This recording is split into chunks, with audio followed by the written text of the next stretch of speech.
열대성 허리케인 베릴이 오늘 새벽 텍사스주에 상륙해 북동쪽으로 이동하며 피해가 늘어날 전망입니다. 독립기념일 연휴 기간 가정집과 파티장 등에서 총격 사건이 발생해 100여 명의 사상자가 발생한 것으로 집계됐습니다. 이번 연휴 기간 뺑소니와 음주운전 등으로 인한 차량 인명피해 사고도 속출했습니다. 최악의 폭염을 겪고 있는 캘리포니아주 데스밸리 국립공원을 찾은 관광객이 폭염으로 목숨을 잃었습니다. 대선 완주 의지를 보이고 있는 바이든 대통령이 의회에 서한을 보내 사퇴 요구는 반민주적 행위라며 단결을 강조했습니다.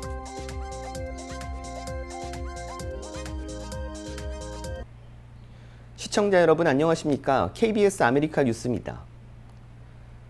열대성 허리케인 베릴이 오늘 새벽 텍사스주에 상륙했습니다. 베릴은 오늘부터 북동쪽으로 이동을 시작하면서 피해를 더 키울 전망입니다. 보도에 이우수 기자입니다. 나무 합판으로 거대한 창문을 가리는 한 남성. 강한 바람에 견딜 수 있도록 드릴로 합판을 고정하는 모습도 보입니다. Just boarding up, protecting this glass in case we get a little bit too much wind, too much trash blowing. 항구에서는 선박을 보호하기 위한 작업이 진행되고 있습니다. 강한 파도에 선박이 떠내려가지 않도록 선착장과 단단하게 묶는 작업입니다. 2 or 3 bands have come through, and they come through quick, spurts of maybe 5-10 minutes, real heavy rain, and then it'll clear up. 강력한 소용돌이를 동반한 허리케인 베릴은 거대한 먹구름과 함께 오늘 새벽 3시 50분쯤 텍사스 남서부 지역 해안 도시에 상륙했습니다. 앞이 보이지 않을 정도의 강한 폭우가 내렸고 빗물은 도로를 집어삼키기 시작했습니다.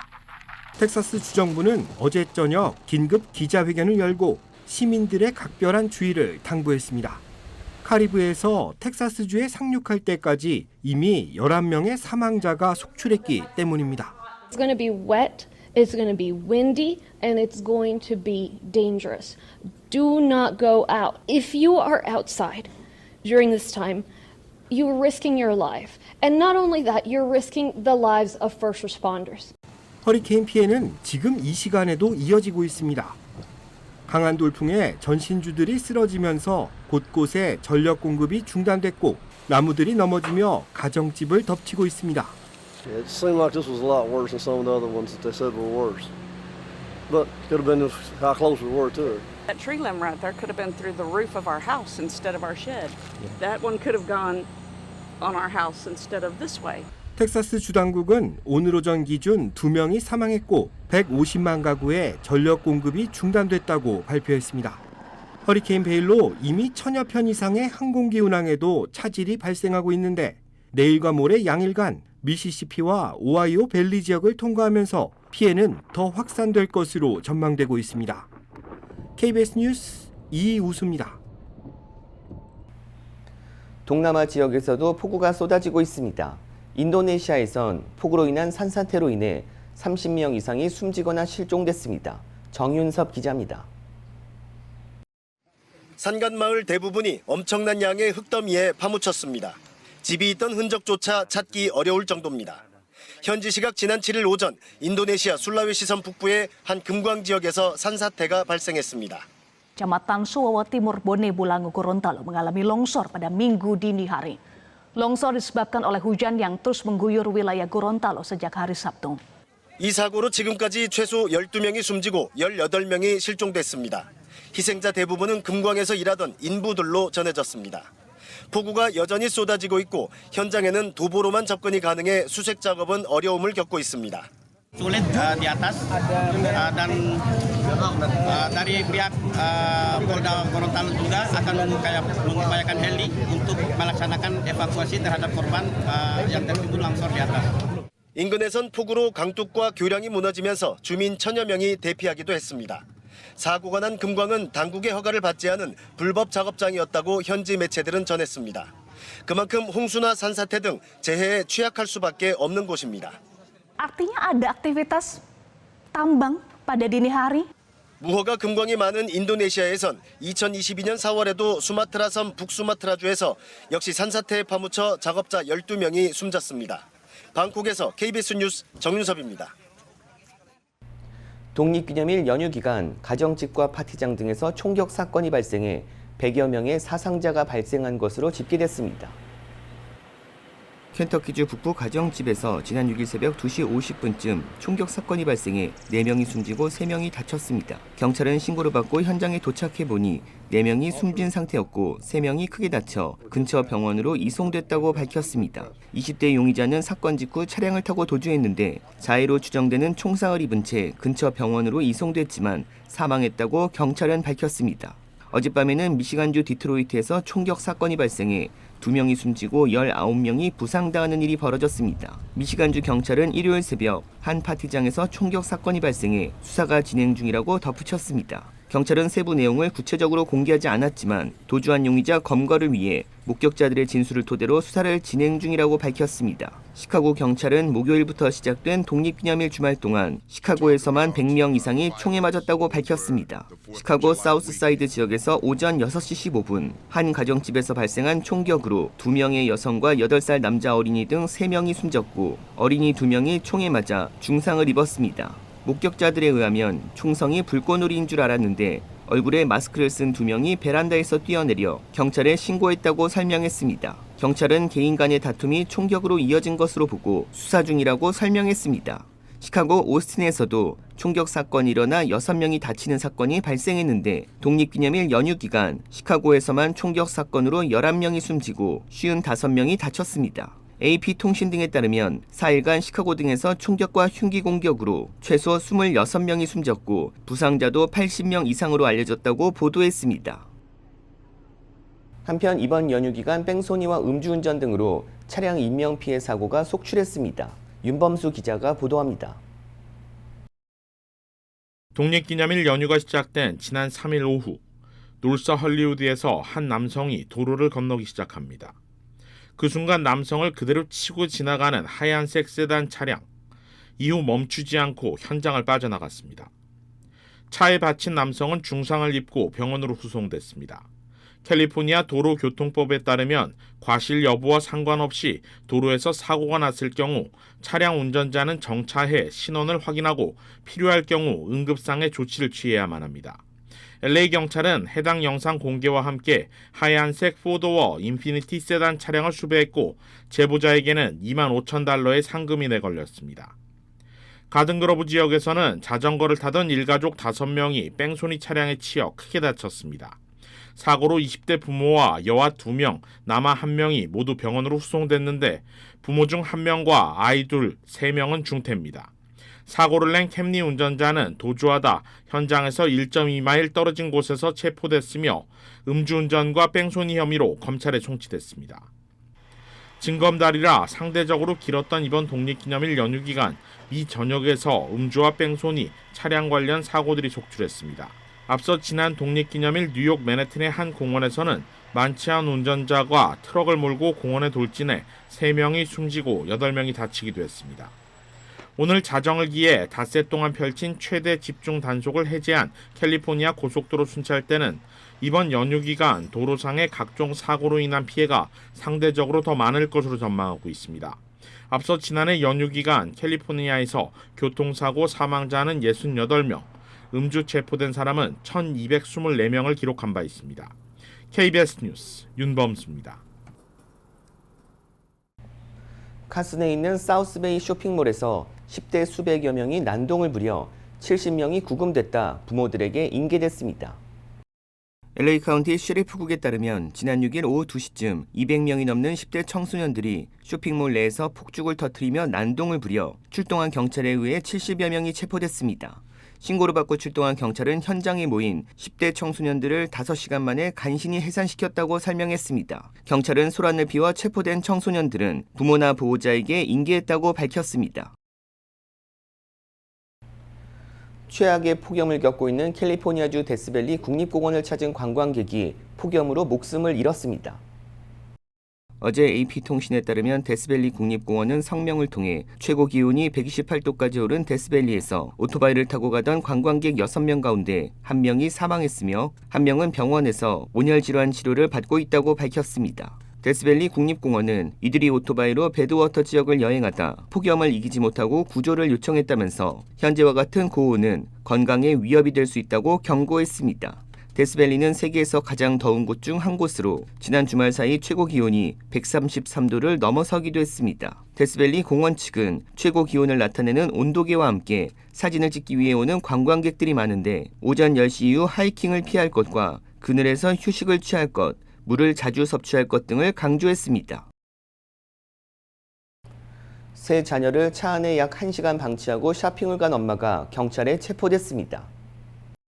지난 6일 CNN은 텍사스주 샌안토니오의 한 쇼핑몰 주차장에서 어른 없이 3명의 아이가 울고 있는 것을 발견한 차량을 지나가던 행인의 신고를 받고 경찰이 출동했다고 보도했습니다. 당시 기온은 100도 안팎이었습니다. 경찰은 즉시 아이들을 안전하게 구조했는데 차량 안에는 1개월, 2살, 4살 아이들이 타고 있었습니다. 경찰은 인근 가게에 들어가 쇼핑을 하던 아이들 엄마를 체포하고 아동 유기 등의 혐의로 기소했습니다. 경찰은 아이들이 약 50분간 차에 방치돼 있었지만 아이들의 엄마는 얼마나 오랫동안 자리를 비웠는지 인식하지 못하고 있었다고 설명했습니다. 외부 온도가 90도라면 차 안의 온도는 120도까지 올라갈 수 있어 매년 차 안에 방치되는 아이들의 사망 소식이 이어지고 있어 각별한 주의가 요구되고 있습니다. 뉴욕시 맨하튼 쓰레기장에서 머리에 총상을 입은 30대 여성의 시신이 발견돼 수사당국이 조사에 착수했습니다. KBTV 방복현 기자입니다. 뉴욕시경이 오늘 맨해튼 보도에 벌어진 침낭 속에서 시신이 발견됐다고 밝혔습니다. 뉴욕시 맨해튼 이스트 27 스트릿에서 발견된 시신은 발견 당시 머리에 총상을 입은 채 슬리핑백과 쓰레기 봉지에 담겨 버려진 상태였습니다. 수사당국은 악취가 나는 의심스러운 쓰레기 봉투가 있다는 신고를 받고 현장에 출동했다가 시신을 발견했습니다. 숨진 여성은 31세 야즈민 윌리엄스로 가족에 의해 확인됐으며 수사당국은 야즈민이 숨진 이유에 대해 머리에 총상을 입고 살해당한 것이라고 밝혔습니다. 수사당국은 인근 CCTV를 확인한 결과 야즈민의 시신이 들어있는 긴 검은 봉지를 한 남성이 전동 휠체어에 싣고 나와 인도 한켠에 버리는 모습이 포착됐다고 밝혔습니다.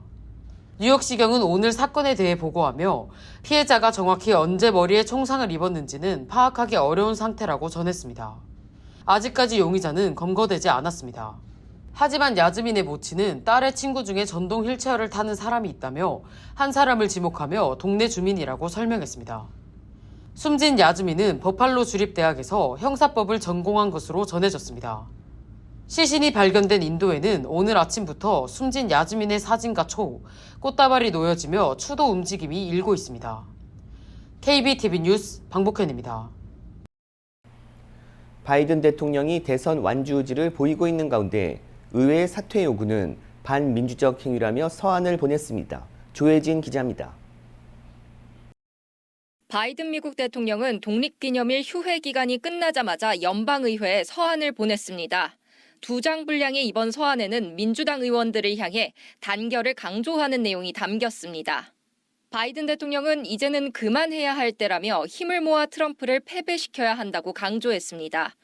그러면서 유권자만이 민주당의 후보를 정할 수 있다며 당의 절차를 무시하면서 어떻게 민주주의를 지킬 수 있겠냐고 반문했습니다.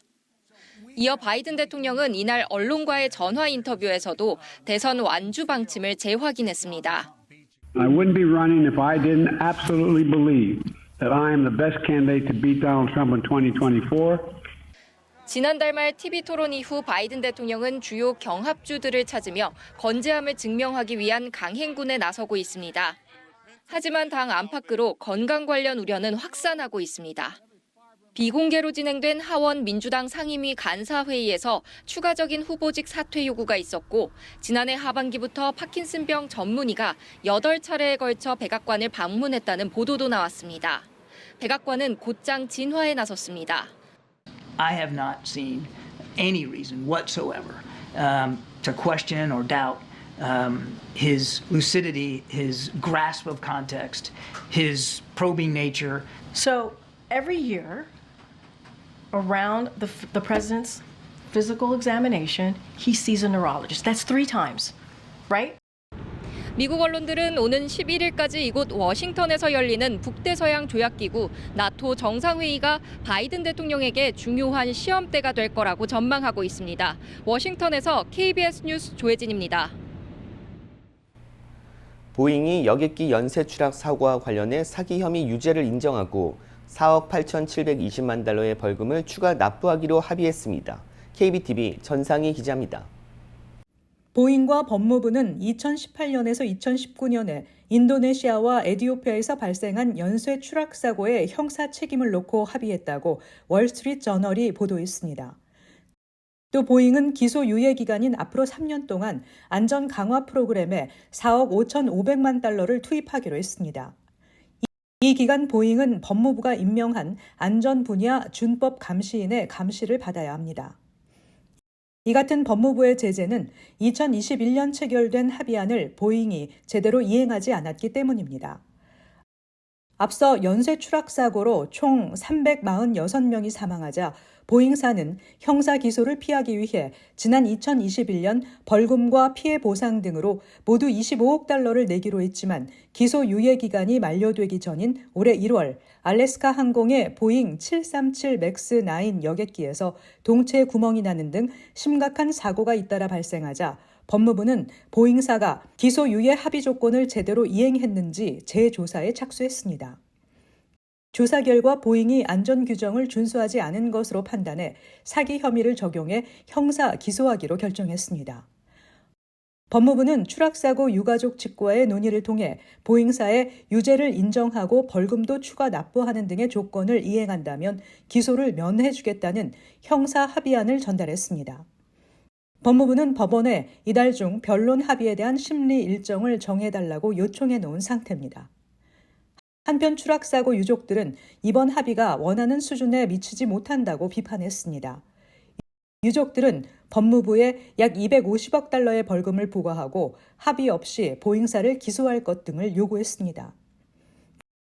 보잉사가 공식적으로 유죄를 인정하면 국방부와 미 항공우주국 등과의 방위산업 계약 자격이 금지될 가능성이 있습니다. 보잉의 지난해 매출 약 780억 달러 중 32%가 방위, 우주, 보안 부문에서 나왔습니다. 보잉사는 이에 대한 면제를 요청할 것으로 보인다고 로이터 통신은 전했습니다. KBTV 뉴스 전상입니다.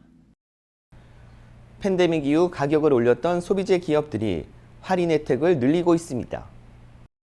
파이낸셜 타임스는 미 대형 식품 기업 등이 이제 할인, 쿠폰 지급 등을 하고 눈에 잘 띄는 곳에 제품을 배치하려고 비용을 쓰고 있다고 보도했습니다. 시장 조사업체 닐슨 IQ의 데이터에 따르면 지난 12개월간 할인 행사 등을 통해 판매된 제품의 비중이 28.6%로 3년 전인 25.1%보다 높아졌습니다. 리츠 크래커, 오레오 쿠키 등을 판매하는 몬텔레츠는 올해가 도전적인 해가 될 것이며 특히 저소득 소비층 시장이 힘들 것으로 보고 칩스 아오이 쿠키의 대형 포장 제품 가격을 $4 이하로 낮추고 있다고 말했습니다. 경제 전문가들은 소비시장이 미 경제 성장의 3분의 2 이상을 차지하고 있어 소비자들의 씀씀이 축소가 소매업체에도 영향을 미치고 있다고 설명했습니다. 약국체인 월그린은 소비자들이 까다로워지고 있어 특정 고객 대상 마케팅과 가격 조정에 투자했다고 말했습니다. 나이키는 가성비를 중시하는 소비자들의 신경 써야 할 때라며 $100 이하 신발을 출시할 계획입니다. 닐슨 IQ는 업체들이 매장에서 할인이나 광고 등 행사에 포함된 품목수가 지난해보다 6.3% 늘었고 가격이 너무 많이 오르면 고객들은 브랜드나 매장을 바꿀 것이라고 설명했습니다.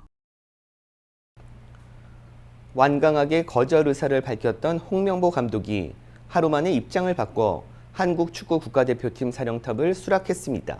박선우 기자가 전합니다. 홍명보 감독의 대표팀 사령탑직 수락 과정은 급박했습니다.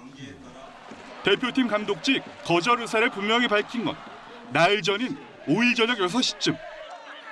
하지만 5시간여 뒤 유럽에서 귀국한 이임생 이사가 홍 감독 자택을 찾아 설득한 뒤 다음 날 오전 홍 감독은 결국 받아들이기로 마음을 바꿨습니다.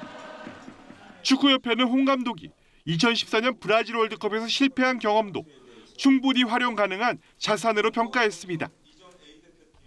한국 A 대표팀만 아니라 연령별 대표와 연계성을 가져가서 KFA가 철학과 게임 모델을 확립한 것을 홍 감독님이 이끌어 주십사 몇 차례나 부탁을 드렸습니다. 축구협회는 홍명보 감독의 선임 이후로 빌드업 전술 등 모두 8가지를 들며 원팀을 만드는 리더십을 강조했습니다. 촉박한 일정과 시간적인 여유의 부족 등 현실적인 이유에는 한없이 늦어진 선임 과정이 한몫했습니다. 외국인 선임에 방점을 두던 협회가 돌고 돌아 결국 홍명보 카드를 선택하자 협상력에 대한 비판이 쏟아졌습니다. 면담 이후에야 외국인 후보와 방향성이 맞지 않는다는 판단은 세계 축구의 흐름을 제대로 파악하지 못했다는 걸 보여줍니다.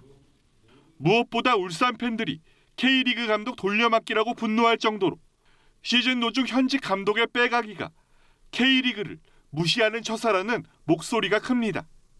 K리그 팬들이 도저히 받아들일 수 없고 또 이해할 수도 없는 이런 결정이 과연 대표팀에 대한 지지로 이어질 수 있을지 상당히 의문이 듭니다. 고심 끝에 독이 든 성배를 든 홍명보 감독도 팬들과의 약속을 어겼다는 비난 속에 힘겹게 여정을 시작하게 됐습니다. KBS 뉴스 박선호입니다.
KBS 아메리카 뉴스 마칩니다.